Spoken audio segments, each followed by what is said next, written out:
All right, everybody. Welcome to the Wound Rodeo. I'm Dr. Beta Din. I'll be your host today. Today, we're going to talk about the 90% rule of wound care. All right. The basic of wound care involves just managing exudate. All right. Because the key to healing wounds is only three things: one, nutrition; two, offloading; three, circulation. If you take care of those three things, the wound's gonna heal. Alright, so what do we do as a provider? We just manage the exudate. Alright, so you only need two dressings. One is Zero-Form. It has bismuth to help to kill bacteria. It's for light to moderate drainage. Two is calcium alginate. Calcium alginate is derived from algae. It wicks its weight in drainage, so it's for heavier drainage. And why are we managing exudate? It's because when the healing cells from our blood goes to our body and to the wound, if the wound is too dry, all the healing cell has no medium to travel to and it dies. If it's too wet, all the healing cells wash away. Right? So now you know how to treat a wound. Right? So let's say you have a nurse or a CNA come to you and they ask you, hey, there's a wound, doc, what should you do? So what you need to do is you need to ask them, is it infected? If it's infected, then you start on antibiotics. And then what do bacteria like? They like drainage. So what dressing do you know that help with reduce the drainage? Calcium alginate. So you put that on, cover it, see you tomorrow. All right. So next thing is that it's not infected. So what do you need to do? What you need to do is ask what the drainage is. If the drainage is light to moderate, Zero-Form. If it's heavy, calcium alginate. That's it, right? See you tomorrow. All right. So now you know how to approach a wound that you may see or may not see, all right? And you know what the two treatments are, and you know how to heal a wound. Next thing you need to know is the different wound dressing, right? People come with you, the drug reps or whatever come with you, all kind of dressing, right? So why do we have millions of different dressing? Because none of them really work, right? If there was one dressing that works for this wound, we would have used it. Like they say, a venous wound, oh, definitely, calcium alginate. No, why do we have so many? It's because there's no one specific dressing. So just try different ones, right? So how do I know which dressing to use? Well, you categorize it. How do you categorize it? Based on debridement type, right? So the number one debridement type is sharp debridement. That's what we do. We cut off the dead tissue. The number one topical debridement type is enzymatic debridement. Enzymatic debridement is xantho or collagenase. The A's is enzyme eating the collagen, but it only eats the dead collagen. So xantho collagenase is the number one topical debridement. Right? So the next debridement type is autolytic. Autolytic debridement is basically your body's drainage or the dressing drainage moisten up the dead tissue so it falls off. Basically, you soak your feet into the water for a week, your feet's gonna fall off, right? So that's autolytic debridement, right? So what dressing do we have that's autolytic? Well, basically anything that's gooey. So what is gooey? Zero-Form, honey, hydrogel, adaptic, oil emulsion, TAO. Whatever that's gooey is autolytic, right? The next debridement type would be mechanical debridement. Mechanical debridement is wet to dry, when you rip off the necrotic tissue, scrubbing it, a wound back. So that's mechanical debridement. The last debridement type would be biological debridement. Biological debridement is maggots. So now you know all the dressing, right? So basically everything follow under autolytic debridement. So, so that's it. Alright, so now you know the different debridement type, alright? You know what to use in different scenarios. Let's start to learn about staging of wounds, right? Because in a nursing home, or in the hospital, you need to know how to stage the wound, right? The pressure ulcers is typically the only one that we stage. So a stage 1 pressure ulcer is a non-blanchable redness. That's a key word, okay? When it's red and you press it and it goes away, that's called blanching, which means it's a warning sign. The longer you press it, the longer it takes to blanch, the bigger the warning, right? So, but if you press it and it doesn't go away, that's a non-blanchable redness, and that's a stage 1, right? So stage 2 is the separation of the epidermis from the dermis, which usually presents itself as a clear field fluid blister that's intact or open, right? So that's just the dermis that's exposed typically. The key word is clear field fluid blister, right? So it's like an abrasion, very superficial. It should heal very quickly. All right. So stage 3 is full thickness, which means the dermis is broken. So what typically present with is subcutaneous fat. Right? So if the wound is new, then you say, hey doc, this just happened. You will see some subcutaneous fat, which is like a yellow goblet, bright goblet-like chicken fat. Right? It's a little oily. So that's only when it's new. But when it usually comes from the hospital or from the nursing home, it's been there for a while. Granulation tissue is what you will see. So stage 3 usually present with subcutaneous fat or granulation tissue. Granulation tissue is a scarring tissue. It's the only thing that skin can grow over. Skin cannot grow over fat, muscle, bone, or tendon, right? So granulation tissue is the third leg. Is stage 3, right? So now you got the unstageable. You got unstageable deep tissue injury and then unstageable necrosis. Unstageable necrosis then means dead. So it presents itself as black eschar, tan eschar, and yellow slop. And then the unstageable deep tissue injury usually presents itself as a purple maroon discoloration of the skin, right? So you got stage 1, stage 2, stage 3, unstageable deep tissue injury, unstageable necrosis, and stage 4, right? Stage 4 is muscle, bone, or tendon, right? So we know all the staging, but there's 2 variations that people mess up. So I told you that clear field fluid blister is a stage 2, right? So what is a cloudy or bloody blister, right? So a cloudy and bloody blister is an unstageable deep tissue injury. Why? Because the cloudy and bloody blister it's obscuring your view of the base. So it's unstable, but it's not necrotic, so it's not unstable necrosis. It's an unstable deep tissue injury, right? Because underneath that blister, that cloudy or bloody blister, can be black eschar, or it can be nothing. It can be just dermis and quickly heal.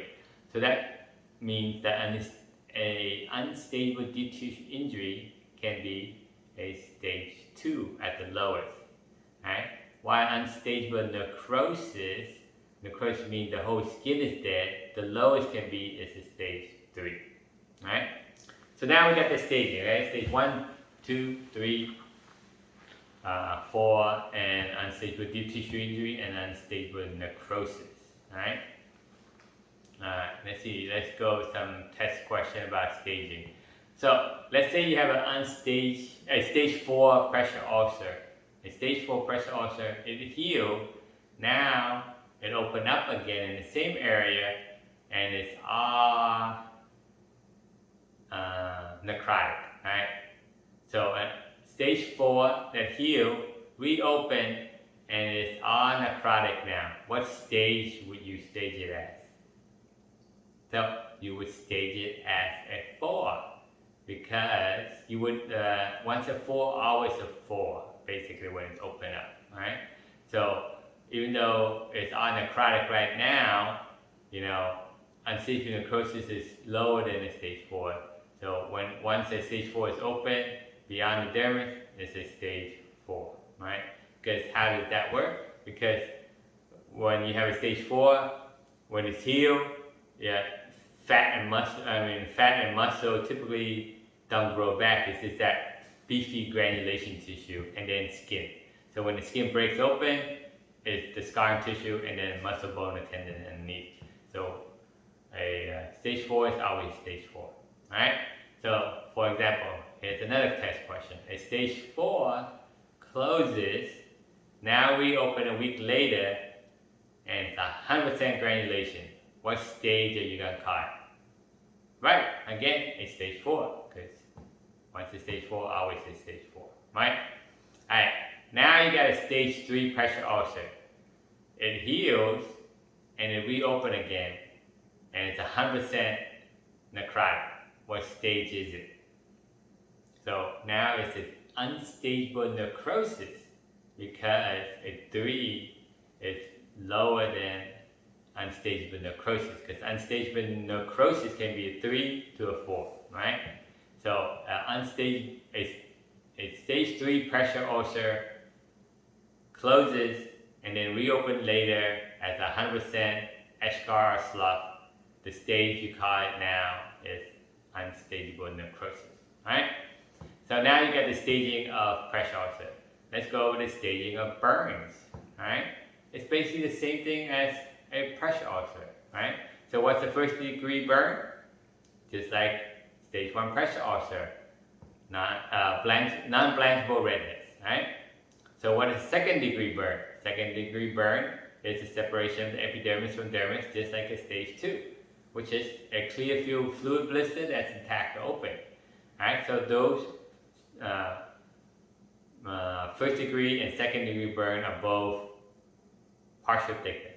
So full thickness is when the dermis is broken, so you call that a stage 3 or full thickness burn, which is just like a stage 3 pressure ulcer or a unstable necrosis wound pressure ulcer, okay? So full thickness burn or 3rd degree burn is basically when the dermis is broken, so you can see either necrotic dead tissue, fatty tissue, muscle, bone, and tendon, right? So partial thickness is first and second degree burn. Full thickness is 3rd degree burn, which is mean anything beyond the dermis, okay? So you got burns and pressure ulcer staging. So next we need to know is the other kind of wounds, okay? For example, so how do we diagnose wound? Well, we all learn the same thing. So the key to diagnosing a wound is history and physical, right?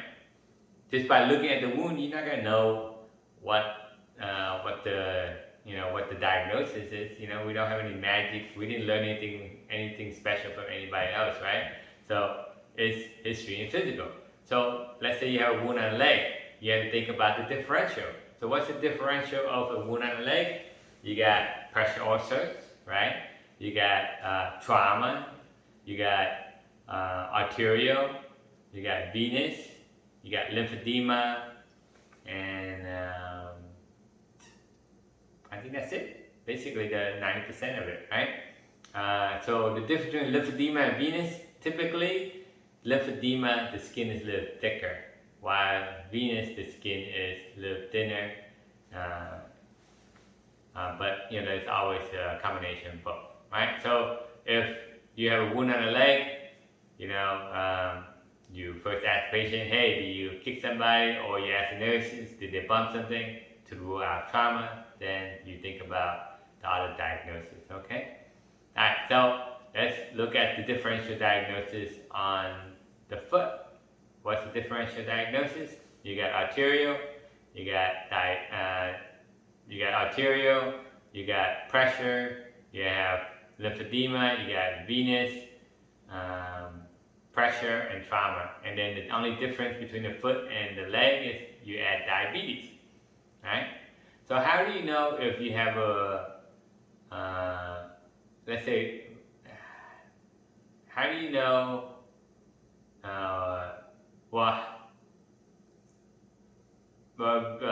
let's say you have a wound that is on the tip of the toe, right? How do you know if the wound is diabetes or arterial, right? You rule out trauma, you rule out pressure. So how do you know? So first of all, they have to have a diagnosis, right? So if they don't have arterial disease, you can't call it arterial. And if they don't tell you, if they don't have a history of diabetes, you can't call it diabetes, right? So first of all, you need to know if they have that diagnosis. If they don't have a diagnosis with diabetes, then you cannot call it a diabetic wound. If they don't have a history of arterial, you cannot call it an arterial wound, right? So let's say, example, you have a wound at the tip of the toe, and you have a diagnosis of both diabetes and arterial. Well, how you gonna choose? You have to choose one. It's always a combination, right? But sometimes in documentation you can only pick one, right? And you can free type in, it's a multifactorial wound if you want to, but you only choose one. The nurse is gonna ask you, choose one, or tell me one. What's the one diagnosis? So let's say you have like we were talking about, a wound on the tip of the foot, and you have to choose one. Diabetes, arterial, they have a diagnosis of both. So first of all, you think about which disease is worse. If the arterial disease is worse, then choose arterial. If it's diabetes, then you choose diabetes, right? As long as you have a story, that's the key word. So let's say you don't know the difference, if which one's worse or better, so maybe they're equally worse. So then the next thing you need to look at is the location, right? So arterial disease is usually at the tip, while diabetic also are usually at the plantar aspect. If you follow the posterior tibial artery or the dorsal pedis artery and the wounds around there, most likely arterial, right? So, and then venous and lymphedema. If the wound is on top of the foot and it's a little bit of a hump, that's more likely lymphedema. So top of the foot, 90% of the time it's lymphedema over venous. But if the whole leg is swollen and very thin, it can be venous. And so how do you distinguish, based on diagnosis or, what it looks like in general, right? But you have to have a story. Okay, so we know how to diagnose the wound, right? Based on differential. So what's the differential diagnosis of a wound on the buttocks?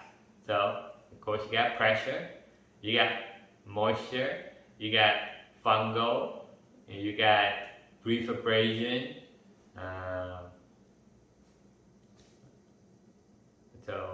And that's basically it, right? So not everything necessary on the butt is pressure, right? Because the definition of pressure is a bony prominence over a hard area. So if it's on the buttocks, sometimes it's not necessary because of a pressure injury, because the buttocks has more of a cushion.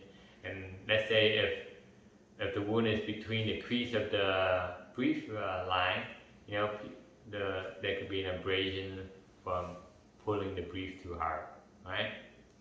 Alright, so now you got the diagnosis, you got the different treatment type, you understand how to diagnose pressure ulcer and burns.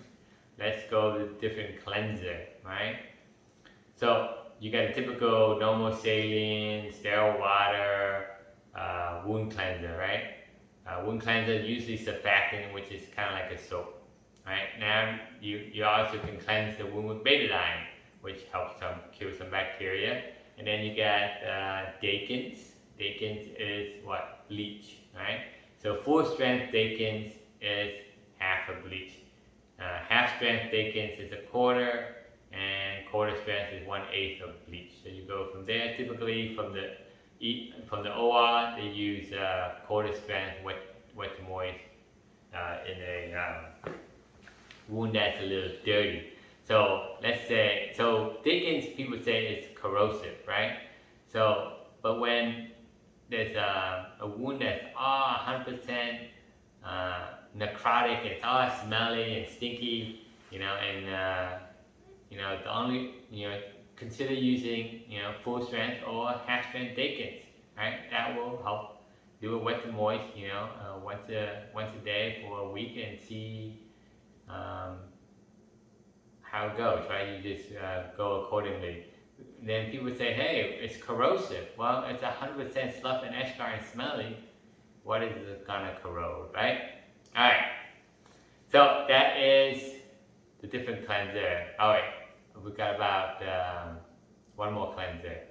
All right. So have you guys ever seen a wound with green drainage? So if you see a wound with green drainage, what do you think? Well, it's some kind of infection, right? So what kind of infection is Pseudomonas, right? So you see a green drainage, you think about Pseudomonas, right? They say it has a fruity smell, but I can't really smell it. So with the green drainage, without any signs of infection, it's just an overcolonization of Pseudomonas. And then, so what is the treatment for it? You can use topical cleanser like acetic acid. 3 to 5% is effective, right? But sometimes hard to get, so you could use 0.25%, which is very common because that's what we use to clean, flush trachs and Foley's, right? So you can use that wet to moist for a heavy green drainage, or you can cleanse the wound or the body with acetic acid because you see the green drainage without any signs of systemic infection. And then if there was a systemic infection, then you treat it orally, not topically. All right. So you got acetic acid for Pseudomonas, Dickens for general bacteria, betadine for also general bacteria. So you got the cleanser. All right. So we got the cleanser now. What else do we have? Let's go over the atypical wounds, okay? So what atypical wounds do we have? Let's give you some scenario. So let's say you have a patient with blisters of unknown origin all over the body after a stressful event, right? So the patient just came back from the hospital, so it's a stressful event, and start developing blister in the arm, the chest, the thigh, just places that don't have any significant cause or pinpoint. Like it's not a pressure on the chest from anything because the patient's lying flat. There's nothing pushing on it. There's some also on the thigh, and it's both bilaterally, and it comes and go. The nurses will call you today, and then by the time a week later you come and see her, the blister already healed. Maybe another one pop up somewhere else. So what are you thinking? So to review again, it's blisters of unknown origin, not related to pressure or anything else, after a stressful event in different phases of healing, and the answer is bullous pemphigoid, right? So bullous pemphigoid, how do you diagnose it? It's by biopsy, right? So they say it's a rare disease, but in wound care you see it quite often, so you should have it in the back of your mind, and you should biopsy it to find, to be definite, right? So I biopsy them all the time, keep coming back negative. I call the pathologist, hey doc, what's going on? I know this is bullous pemphigoid, but I'm biopsying and it's always coming back negative. So the pathologist told me that it's because I've been biopsying wounds in the healing phase, and that's why it's coming back falsely negative. It's a healing wound, right? So he told me to biopsy the newest one, right? So once I start, biopsying the newest wound, if it's old, I don't even bother biopsying. There's no new wound. I won't biopsy that day because I'm just injuring the patient. So if there's a new blister on that day that's still intact, I will biopsy, and when I start doing that, I start having more positive findings. So what is the oral treatment? The oral treatment for bullous pemphigoid is a prednisone taper up until it goes away and stabilize, and then tapering down, right? But what is the topical treatment for bullous pemphigoid? So Like I said, the managing of wound is very basic. It's just managing exudate. So if the wound is draining a lot, calcium absent, and most often the pseudomonas, the bullous pemphigoid is not draining very much, so it's just Zioform, right? Zioform and absent can be done daily or 3 times a week, right? So just treat any wound based on drainage.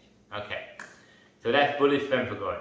So another scenario is a patient has a reoccurring wound over a scar, an old burn, where the patient said, "Oh, this thing keeps popping up. I'm scratching it. It's been there forever. Don't worry about that. It's been like 10 years. It comes and goes, or I'm always picking at it, over like an old scar of a burn, or it's an old surgery site that's not healing." So a chronic wound that's not healing or keep coming and going, what you need to think about is a neoplasm.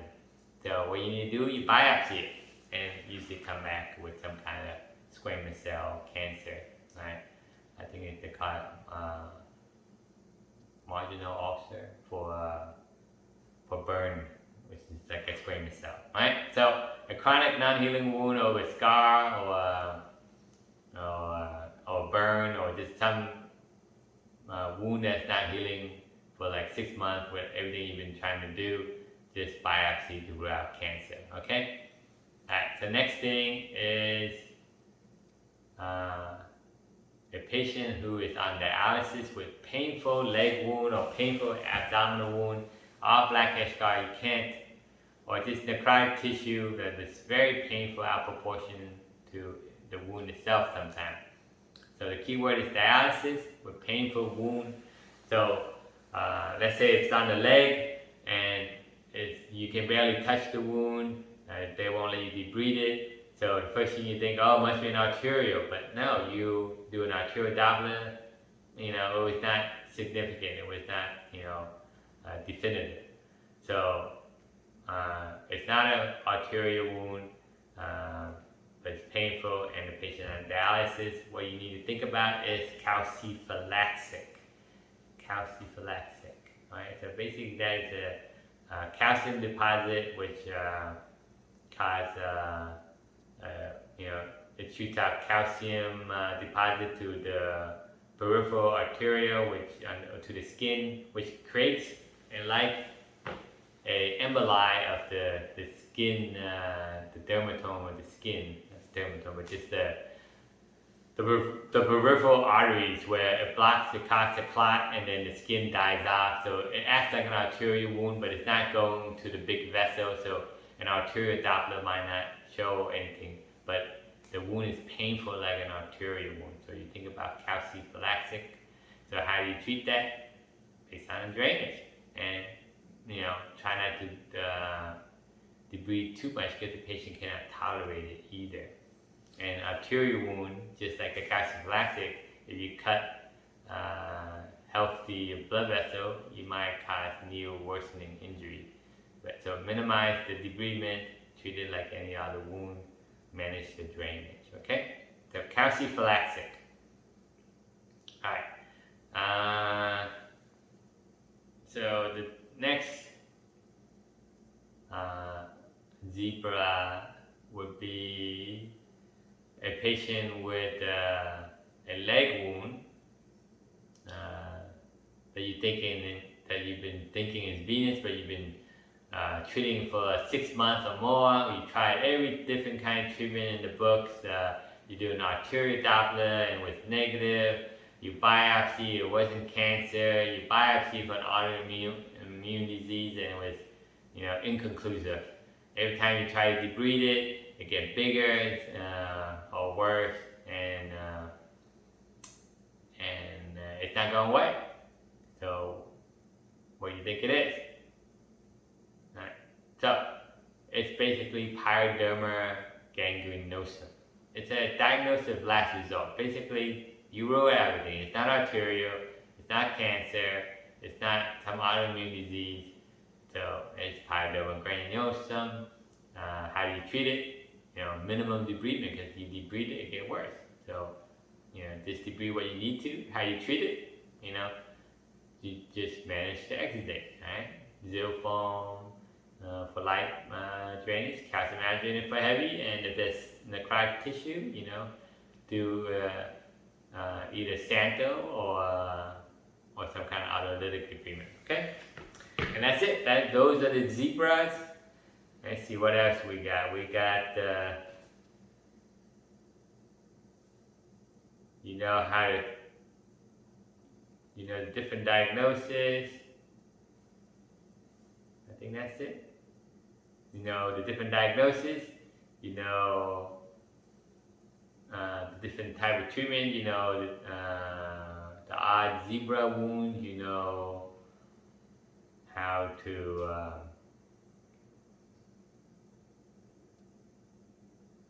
I think that's it. All right. Oh, so one thing you need to know also is I have a pin. I don't have it right here, but the pin say never trust a scab. Right. So what a scab does? A scab stuff is drive fitness exudate. It prevents stuff from getting in, but also prevents stuff from getting out. So when stuff cannot get out, it pushes down and undermines. When it has enough energy to bust open, it's going to be bigger and badder, right? So what I mean by never trust a scab is you need to look at it. You not only need to look at it, you need to touch it. If you touch it and it's dry and it's fine, leave it alone, but it's moist and bouncy, then you flick it off, put a dressing on it. Otherwise, next week it's going to be bigger and badder and might be infected. Alright, so never trust a scab. Alright? Well, okay, I think that's it. Thank you, everybody. Dr. Beta Din, and thank you for joining our wound rodeo. Alright.